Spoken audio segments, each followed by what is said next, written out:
सय्यद हारून अली दैनिक लोकफन न्यूजमध्ये आपले स्वागत आहे।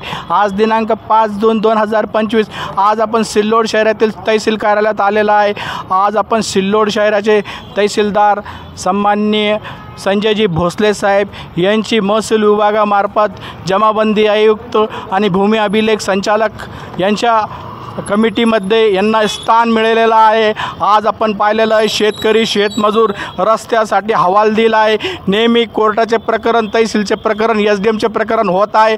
आज आपण पाहिलं तर महाराष्ट्र राज्याचे सन्माननीय मुख्यमंत्री देवेंद्र फडणवीस आणि महसूल कॅबिनेट मंत्री चंद्रशेखर बावनकुळे यांचे सरकारनं एक परिपत्रक काढलेलं आहे की ज्या शेतकऱ्याला रस्ता नाही आहे, ज्या गावाला शिव रस्ता नाही आहे त्यांनी रस्ता करून देणे, अन्यथा समोरच्या माणसावर फौजदारी गुन्हा दाखल करणे। आणि आज आपल्या सिल्लोड तहसीलचे तहसीलदार यांची वर्णी लागलेली आहे।